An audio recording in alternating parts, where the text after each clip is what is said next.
दुई हाथ टेकी समस्ते कहवा दुई हाथ टेकी समस्ते भगवान की जगन्नाथ भगवान की सुभद्रा मैया की महालक्ष्मी माता की विमला देवी माता की महावीर भगवान की उमापति भगवान की लोकनाथ महादेव की महालक्ष्मी माता की। इतिमध्य पुरी रे Odisha service centre for the दिव्यांग पीपुल्स ओ श्री जगन्नाथ संस्कृति प्रचार संस्थान मिलित आनुकूल्य रे सांस्कृतिक ओ आलोचना चक्र कार्यक्रम उद्घाटित।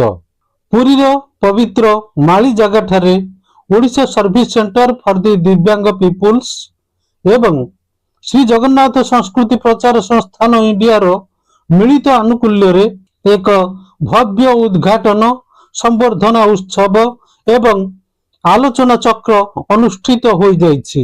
एही कार्यक्रम रे स्नान यात्रा रु नीलाद्रि विजय पर्यंत शीर्षक आलोचना चक्र सह दृष्टिबाधित पिलामानंक द्वारा चित्ताकर्षक भजन कथामृत और सांस्कृतिक कार्यक्रम परिवेषण करा जाइथिला।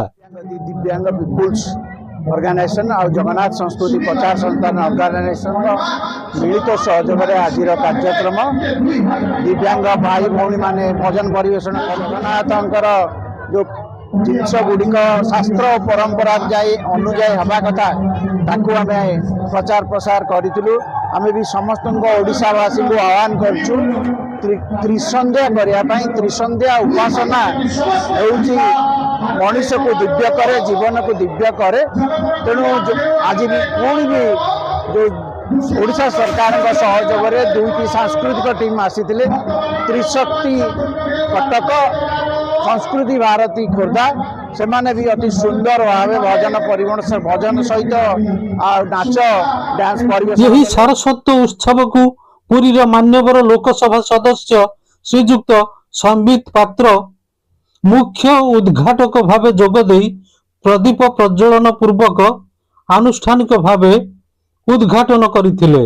एथि सहित प्राध्यापक ओ देउल पुरोहित श्रीजुक्त पूर्णचंद्र महापात्र मुख्य अतिथि भावे जोग देइथिबा बेले विशिष्ट जगन्नाथ संस्कृति गवेषक डॉक्टर बलराम दास मुख्य वक्ता भावे जोग देई जगन्नाथ संस्कृति और दिव्यांग सेवार महत्व उपरे आलोकपात करथिले।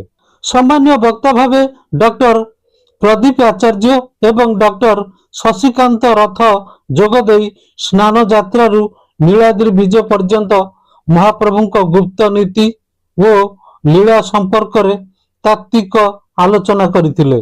कार्यक्रम रे दृष्टिबाधित पिलामानंक मधुर कंठरु निश्रुत भजन और जगन्नाथ कथामृत उपस्थित श्रोता और भक्त मानकु विमोहित करथिला।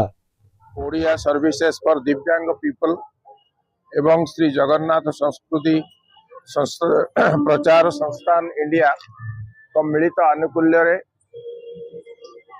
आज जगन्नाथ महाप्रभुंकर गुंडीचा घर पहंडी अवसर रे बड़ माली जगह सम्मुखर बड़दाण्ड रे आरंभ करा जाइछि सांस्कृतिक कार्यक्रम दिव्यांग मानक सहयोग रे एवं ओडिशा सरकारंकर प्रोत्साहन रे ओडिशा सरकारंकर प्रोत्साहन रे सांस्कृतिक कार्यक्रम द्वारा एवं मते भगवानंकर आशीर्वाद रु एभली एक भल अनुष्ठान को उद्घाटन करने को सुजोग मिलिथिबारु मु निजको कृतार्थ मने करूची एवं आशा करूची एई दुई जनकर सम्मिलित कार्यक्रम बहुत दिन पर चलिबो एवं उभय संस्था परस्पर सहयोग रे दीर्घ दिन धरी कार्यक्रम चलाई रखिबे एवं आगको एमानकर उत्तरोत्तर उन्नति हेबो।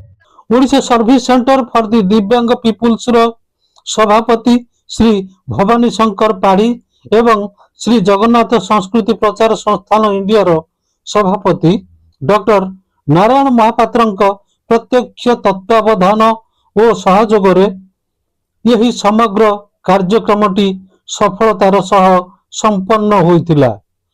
यही अवसर रे विभिन्न क्षेत्र रे प्रतिभा संपन्न व्यक्ति विशेषଙ୍କୁ संबर्धित करा जायतिला। जय जगन्नाथ, नमस्कार।